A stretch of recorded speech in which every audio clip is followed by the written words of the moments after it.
Today, I'm going to summarize a book written 2,500 years ago. Despite that it was written many years ago, it is still to this day one of the most studied books by entrepreneurs, military generals, politicians, and athletes. The book I'm talking about is The Art of War. Yes, this is a book about war, but the lessons can be applied to your job, business, and daily life. After all, business is a modern-day war. If you run a business or work for a business, then it is a book for you. I have 24 lessons, so let's get started. Number 1, he will win who knows when to fight and when not to fight. A few months ago, I found out that one of my suppliers had sold me a service that I absolutely didn't need. They presented it as if it were mandatory by law, so I bought it. After almost a year, I accidentally discovered that that was a lie. That service cost me around $1,000. I got really angry when I found out about it and sent them an email. Of course, they kept saying that I needed that service. After a few email exchanges and phone calls, I canceled my contract with them and ended our cooperation. I didn't continue to argue with them, despite the fact that I had hard evidence that they were being dishonest. If I pushed harder, I would most likely win the argument, and my ego told me to just do that. But I didn't do it, and here's why.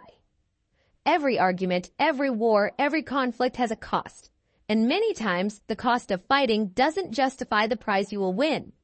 In this particular example, if I kept fighting, I would have to spend several days of my time, hire someone to defend my position, plus the stress of the entire process. I had two choices. I could invest my time and energy into that conflict and win $1,000, or invest the exact same time into my business and win at least 4 to 5 times more than that. This is why I just let it go. Now, looking back, I still feel good about my decision, even if my ego keeps telling me that I had to punish them. But that punishment would come with a heavy cost, and even if I won, I would still lose.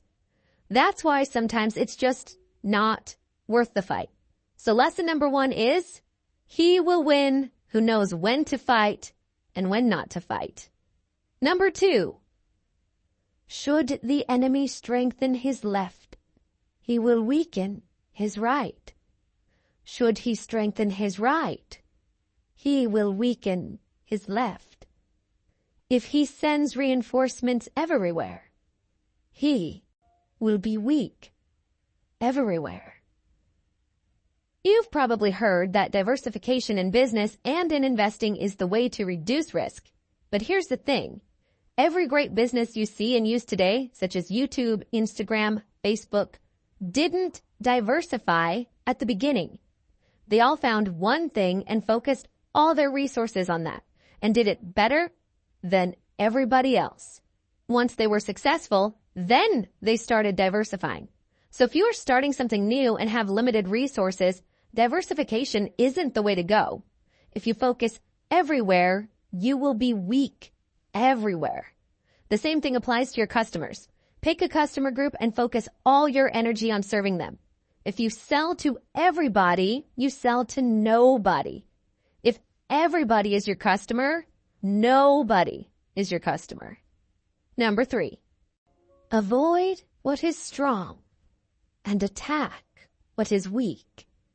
You can be sure of succeeding in your attacks if you only attack places which are undefended and weak. Let's say you start your first job and see that everybody in the company is great at Excel, so you work hard and try to compete with those guys.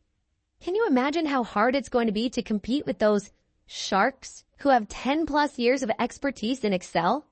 You attacked something that is very strong and hard to defeat. You are very likely to lose or become a mediocre employee. Now, instead, imagine you look around and see that there is no expert in the company for PowerPoint presentations. So you decide to focus on that. Guess what will happen next? After a short time, you'll be considered the go-to person for PowerPoint presentations. Not just that, it will also be very hard to fire you because there are simply not enough people with that skill in the company. Let me give you one more example. The things you are good at and enjoy doing are the things you should be attacking, focusing more. On the other hand, the things you suck at and don't enjoy doing are the things to be avoided, because focusing on them is like attacking the enemy where he is the strongest. For example, if I'm good at creating the videos you are watching right now, and it gives me huge pleasure, benefits people like you who also helps me to earn a decent amount of money, then why should I spend my time improving my administration skills?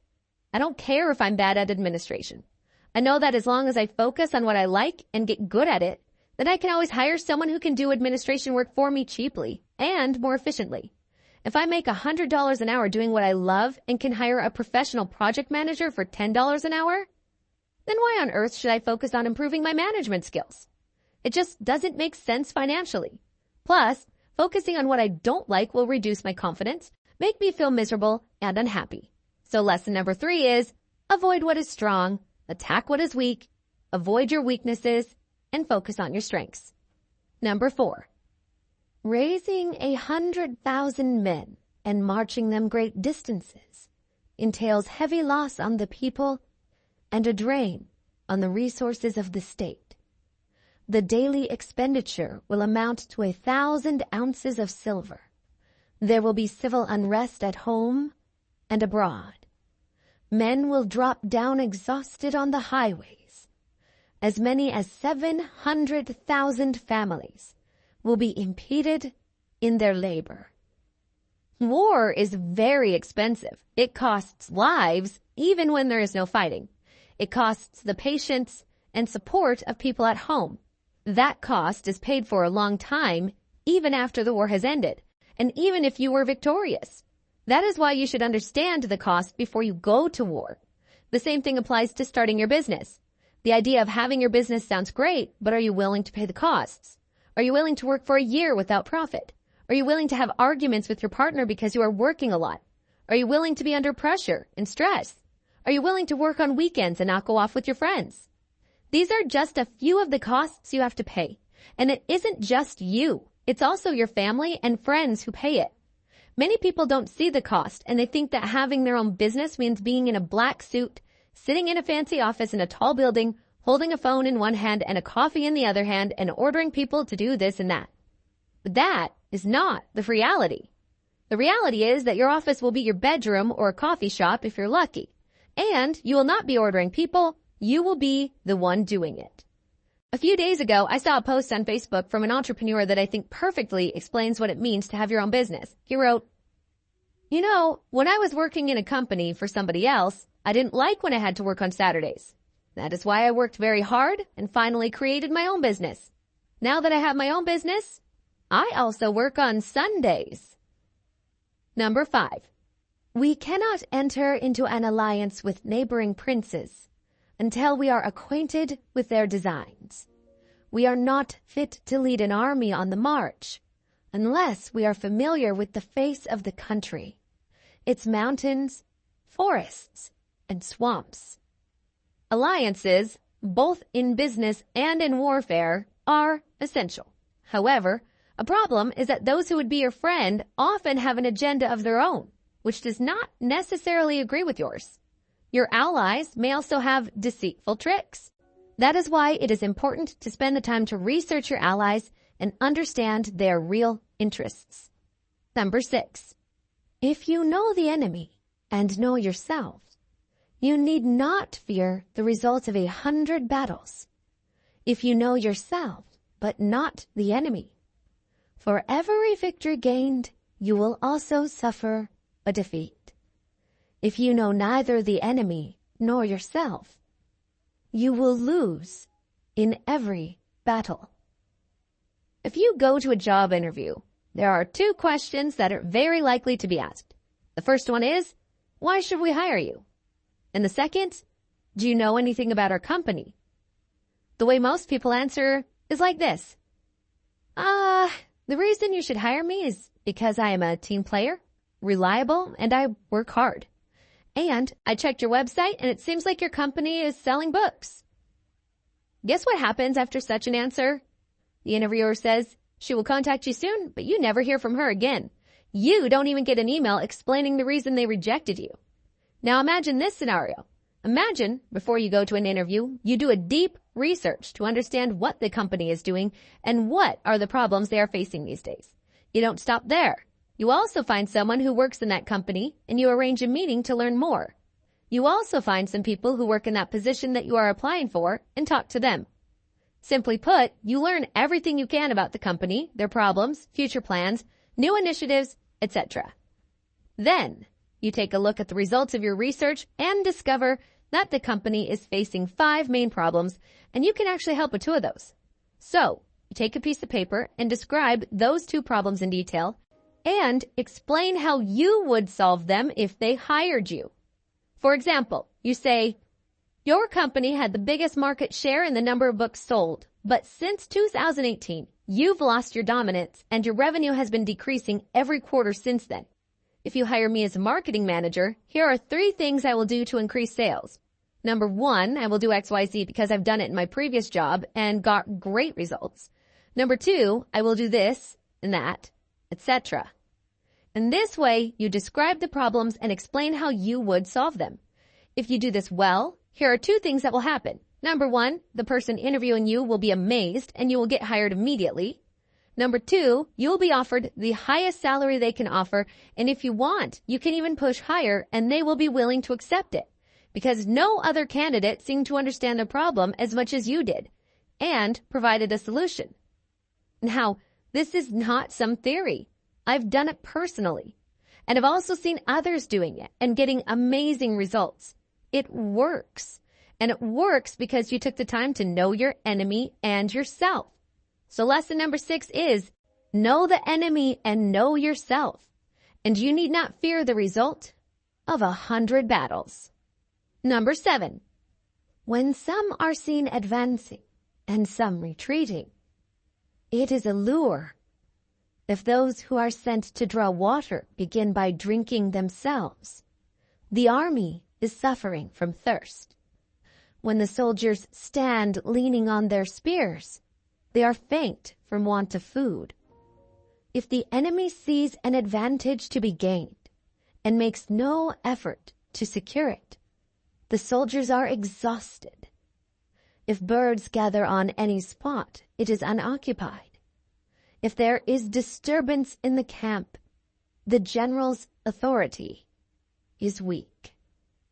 So you're probably asking what all that means for you, because most of them are quite specific to war and don't apply to business or daily life. Yes, you are right, but if you pay close attention, you will see that there is one thing that is common in all of them, and that is, they're all signs. Regardless if it is in business or in war, signs tell a very important story. Entrepreneurs who are skilled enough to read the signs can easily use it to their advantage. That is why you should pay close attention to signs in your life or in your business and understand what they are trying to tell you. For example, I recently found out that 75% of people who watch my videos don't subscribe. It's a sign telling me I'm doing a terrible job at converting viewers into subscribers. So signs tell me that I should ask you to subscribe more often. So here I am, asking you to subscribe. So what are the signs in your life telling you? For example, if you always feel tired and sleepy during the day, it's a sign that you should fix your sleep. If you're on a diet but still struggle to lose your extra weight, it's a sign that you should change something in your diet. Number 8, we can't rely on the likelihood of the enemy not coming, but on our own readiness to receive him. Not on the chance of his not attacking, but rather on the fact that we have made our position unassailable. Look, right now, everything might be going well for you. You might have a reliable job, a great salary, company car, and no health problems. I hope everything stays that way for you, but let's be realistic. Things go wrong. You might get fired, you might have financial difficulties, and the worst of all, you might have health problems. This is reality. We can't ignore it and naively believe that they will not come one day. That is why we all need to be prepared. We can't rely on the likelihood that difficulties aren't coming. They will eventually come. And what matters is if you are prepared or not. Here are a few basic ways to prepare for them. Number 1, have an emergency fund where you keep the equivalent of 3 to 6 months of your monthly expenses. Number 2, make sure you have good insurance for yourself and your family. Number 3, become an expert at your job. During tough times, amateurs get fired first and demand for experts goes up. Number 4, if you don't see yourself as an expert at your current job, then start a side business or take new courses to prepare yourself for a new job. Number 5, have some cash ready for great investment opportunities that might come your way. Number 9, there are roads which must not be followed, armies which must not be attacked, towns which must not be besieged, positions which must not be contested, commands of the state which must not be obeyed. This lesson is all about knowing the things that you shouldn't be doing. There's a saying that goes like this: knowing what not to do is more important than knowing what to do. Most of us have to-do lists, but have you ever created a not-to-do list? If you haven't, just give it a try and you'll be amazed by the results. For example, you shouldn't be doing the things you're bad at. You shouldn't be hanging out with people who drain your energy. You shouldn't be spending the first 2 to 3 hours of your day on low-value tasks. Not-to-do lists also applies to customers. There are certain customers that you shouldn't be serving.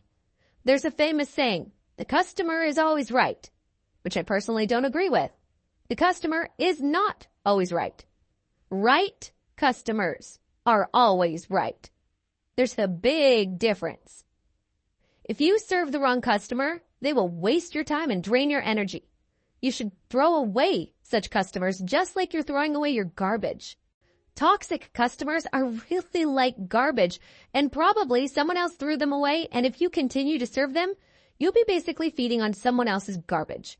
Let someone else deal with them, and you focus on customers that really matter for your business. If you do that and not serve the wrong customers, you'll now have extra time, which you can spend on the customers that really matter. And this will make them even happier, and they will refer your business to even more similar-minded customers. Now, I understand that in some businesses, it would be difficult to choose your customers, but many small business owners and freelancers can do that easily by positioning themselves in a certain way or by simply rejecting certain types of customers with a certain budget or attitude. I also know that many people will have a hard time with the idea of rejecting customers. For example, last year I couldn't convince my friend and his business partner that they shouldn't be accepting every customer and instead position themselves for a very specific group of customers. They kept saying, a customer is a customer, and we shouldn't be rejecting them. If you say a customer is a customer, then you operate just like the grocery store on the corner of your street that is selling potatoes and cucumbers. You become a commodity business. Commodity businesses lose clients as soon as there is a new competitor with better prices. For example, you probably don't care where you buy potatoes, right? A potato is a potato, and you are better off if you buy it from a grocery store that sells it cheaper. Number 10. There are not more than 5 musical notes, yet the combination of these 5 give rise to more melodies than can ever be heard. There are not more than 5 primary colors, yet in combination, they produce more colors than can ever be seen. And in battle, there are not more than 2 methods of attack, the direct and the indirect. Yet these 2, in combination, give rise to an endless series of maneuvers. Oftentimes, in personal life or at work, we complain that there are not enough resources. We complain about not having enough time, money, employees, etc. It's easy to complain, but what is hard is to use your limited resources creatively and come up with new solutions. This lesson personally made me realize how often I choose to complain about the lack of resources rather than focusing on doing something creatively with what I already have. Our brain's potential is endless. It just requires you to ask the right questions. Instead of saying, I don't have resources, you need to ask, how can I achieve what I want to? using the things that I already have? This is a simple question, but it opens up the brain and lets it work on the possibilities. Number 11. The control of a large force is the same principle as the control of a few men. It is merely a question of dividing up their numbers. Have you ever noticed that sometimes a task or project looks so big and scary that you don't even dare to start working on it? However, once you sit down and break it down into pieces, you realize that it actually isn't scary. In fact, it's pretty simple. When it comes to managing my tasks effectively, one technique has been tremendously helpful, and that was naming my days and batching my tasks. For example, my Mondays are for administrative tasks. This is the day I respond to emails and deal with tasks related to management of the company. Tuesdays, Wednesdays, and Thursdays are for creative work. These are the days I research and write scripts like this one. Finally, Friday is the meeting day, when I hold most of my meetings. Some weeks it's difficult to manage things like I described, especially if not everybody is willing or available to meet on Fridays. But I do my best to stick to this formula 90% of the time. This technique is great for 4 reasons. Number 1, you're not overwhelmed and worried about all 20 other tasks. You only focus on what is in front of you for today. Number 2, it increases productivity and focus. Every time you switch a task, you lose momentum. This technique avoids it. Number 3, you have better clarity and worry less. Sometimes you see an email and want to jump in and get it done, but when you know that today isn't the day to respond to emails, then it's easy to bring yourself back on track and ignore that task. Number 4, if you have many tasks, then we usually tend to avoid the painful ones and focus on easy ones. But when you know that this is the day you have to deal with that painful task, then you have no option but to get it done. Number 12, throw your soldiers into positions where there is no escape, and they will prefer death to flight. If they will face death, there is nothing they may not achieve. This simply means if you're trying to conquer the island, the best way to do it is to burn your ships. In other words, have no backup plan and go all in. On the other hand, I believe that it's a powerful tactic because it turns I should do it into I must do it. Many of us just keep saying I should do this, I should do that, but actually never do it. There's tremendous power when we know that there is no turning back, and it's a must. In many aspects of life, this can be a very powerful tactic, but in my opinion, when it comes to starting a business, it's not the way to go. For example, it doesn't make sense to quit your job next month and start your business, especially if you have no experience with running a business. I personally didn't burn my ships right away. I started the business on the side and eventually went all in and burned the ships. But it wasn't until I knew that there was at least 60 to 70% chance of success. Number 13, good fighters put themselves beyond the possibility of defeat and then wait for an opportunity to defeat the enemy. To secure ourselves against defeat lies in our own hands, but the opportunity of defeating the enemy is provided by the enemy himself.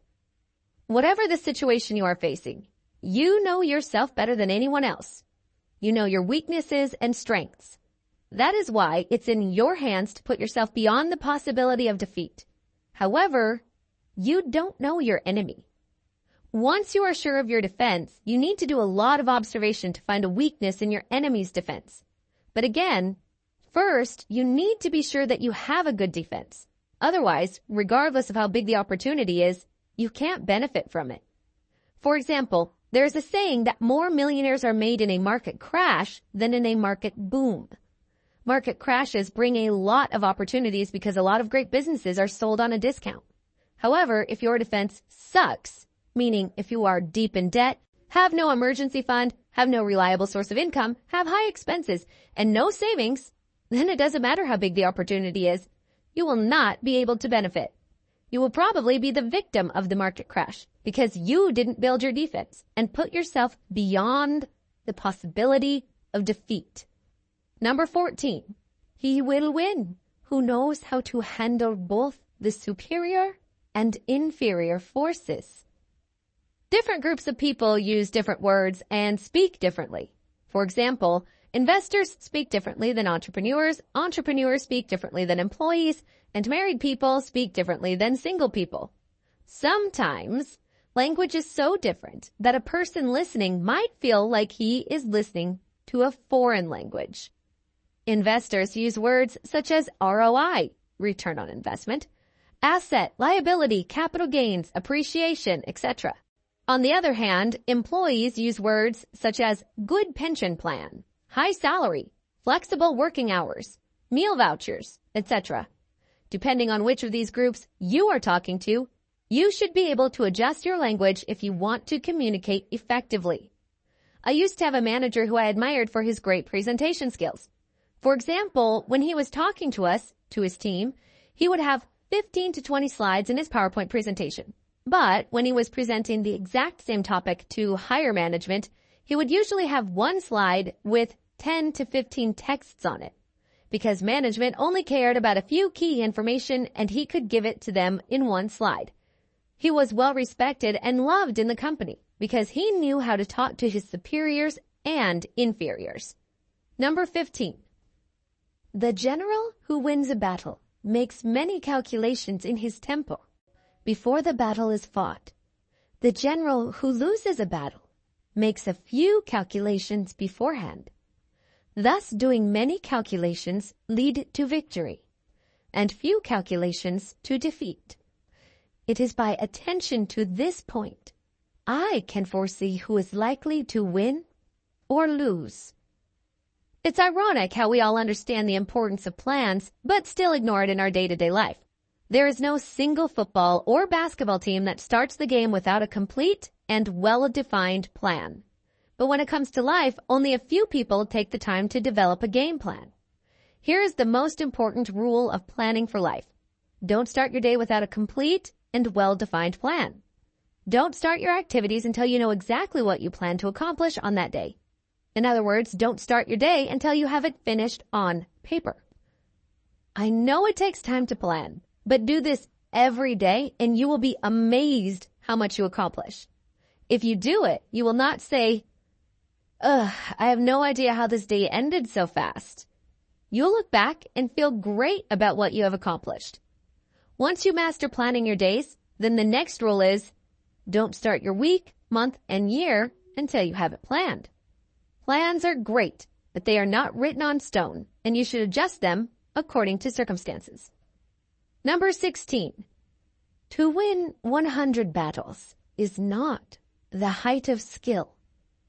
Breaking the enemy's resistance without fighting is. The skillful leader subdues the enemy's troops without any fighting. He captures their cities without laying siege to them. He overthrows their kingdom without lengthy operations in the field. In terms of business, battling means competing. Too often, businesses compete over market share and start price wars, only to find out that they have destroyed the market by reducing the profits. So in business, how do you win without competing? How do you win without fighting? Well, it's absolutely possible, but not easy. There's a great book called Blue Ocean Strategy, which explains how to do that. I can't tell you the strategy in this video because it isn't that short.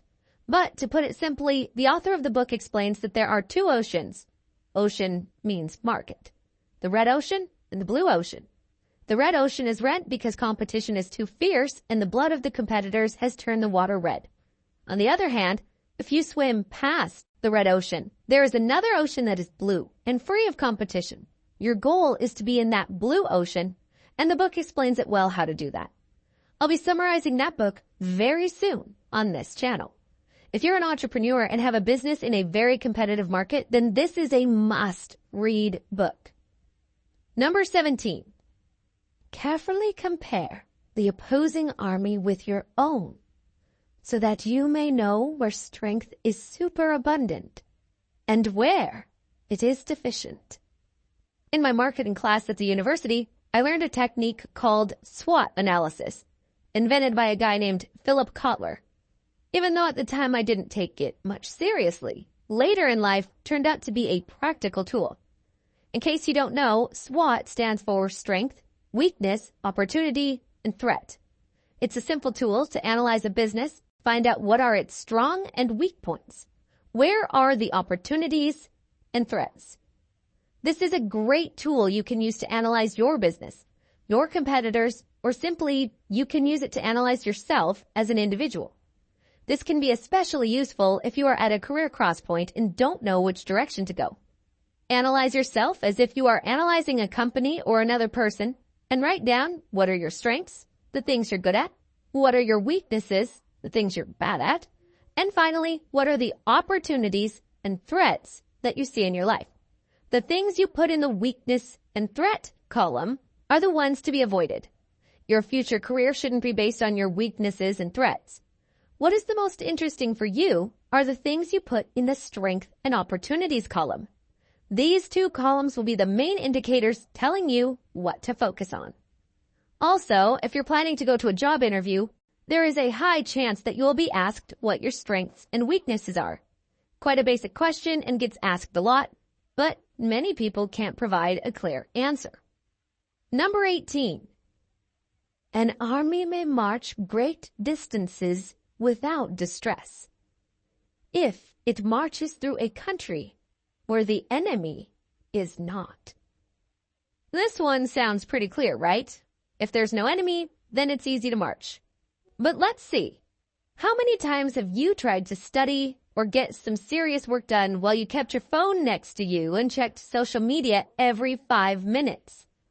That phone is your enemy, and you just put it on the road that you are going to march on. How many times have you gone on a diet but still bought cookies and chocolate and put it in your fridge? Don't you realize that you're putting enemies in your fridge that are looking for weak moments to attack? So, for me, this lesson means creating a system where you eliminate the enemies so that you can march without danger. If you're trying to read more, then Netflix is your enemy. If you're trying to improve your grades, then friends who care more about drinking than studying are your enemies. A few weeks ago, I summarized a book called Atomic Habits and talked about the importance of setting up systems and explained why goals are useless if you don't have the system in place. Number 19. Now, a soldier's spirit is keenest in the morning. By noonday it has begun to flag, and in the evening his mind is bent only on returning to camp. A clever general, therefore, avoids an army when its spirit is keen, but attacks when it is sluggish. This is the art of studying moods. So this simply means if you're going to do something important, better do it in the morning, because by the evening you'll run out of energy and willpower. Your willpower is like a muscle. Just like your muscles get tired after every push-up you do, your willpower also gets tired. In the morning, your willpower battery is full, but as the day advances, every single activity you do depletes it. Here is the most important thing about willpower that many people aren't aware of. You only have one source that you use for everything.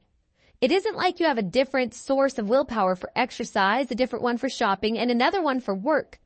You have only one source, and everything you do depletes it. People who don't realize this wake up and first thing they do is to check their phone. Then they stand in front of the fridge analyzing if they should eat an omelet for breakfast or some cereal. Then they start responding to some minor emails, or they start cleaning their room, or do some low-value tasks. Finally, after every meaningless job is done, they sit down to do something meaningful in the evening. But here's the thing. It's already late because you didn't attack the most important tasks when your spirit was high and had the energy. Number 20. If soldiers are punished before they have grown attached to you, they will not prove submissive. And if they are not submissive, then they will be practically useless. If soldiers have become attached to you, but punishments are not enforced, they will still be useless. Therefore, Soldiers must be treated in the first instance with humanity, but kept under control by means of iron discipline. This is a certain road to victory. There are two commonly used methods for motivating people, either by rewarding them or by punishing them. Many CEOs and managers today use the punishment method first to get employees to do something. But even the Army general who lived 2,500 years ago thought that you shouldn't use punishment first. Few people are submissive by nature and they might follow your orders. However, starting out with a hard approach risks creating grudges against you. Instead, if you first get their respect, then they will accept your punishment happily. Number 21. When the common soldiers are too strong and their officers too weak, the result is insubordination. When the officers are too strong and the common soldiers too weak, the result is collapse. You can be a great general or officer, but if your soldiers are weak, there's no way you're going to win that battle. It's the same in business. At the end of the day, it is the team that gets the job done, not the manager or the CEO. That's why it's very important to hire the right people. Hiring people with the wrong mindset and not enough skills will collapse your business. Number 22. It is the business of a general to be quiet and ensure secrecy. Both in war and in business, information is critical. A secret shared is no longer a secret, even if it's just one person. Whilst some may be trusted, but even the trusted person may also be captured and tortured for their knowledge. They may be blackmailed or bribed. The more critical the knowledge, the fewer should know. It is hence often better to keep major plans to oneself. Number 23. Regard your soldiers as your children, and they will follow you into the deepest valleys. Look upon them as your own beloved sons, and they will stand by you, even unto death. However, if you are indulgent, but unable to make your authority felt, kind-hearted, but unable to enforce your commands, then your soldiers must be likened to spoiled children. They are useless for any practical purpose. The best way of parenting, leading soldiers, or leading a team is both to love them and, at the same time, make your authority felt and orders obeyed. Maintaining balance is quite a hard thing to do. Some leaders are just all about showing love and taking care, but they have a hard time getting things done. On the other hand, some leaders are all about being tough and giving orders, which is not effective either. The key is to find balance. Number 24. All warfare is based on deception. When able to attack, we must seem unable. When using our forces, we must seem inactive. When we are near, we must make the enemy believe we are far away. When far away, we must make him believe we are near. If he is secure at all points, be prepared for him. If he is in superior strength, evade him. If he is taking his ease, give him no rest. If his forces are united, separate them. Attack him where he is unprepared. Appear where you are not expected. This is it for this video. If you remember, I mentioned 2 other videos to check out. One was Atomic Habits, and the second one was Circadian Code. Atomic Habits, which you see on the left side of your screen, will help you to build better habits and create systems. Circadian Code, which is on the right side of your screen, will help you to lose weight, improve your sleep, and increase your energy so that you don't feel tired and sleepy all day long. Thanks for watching, and I hope this was a useful video.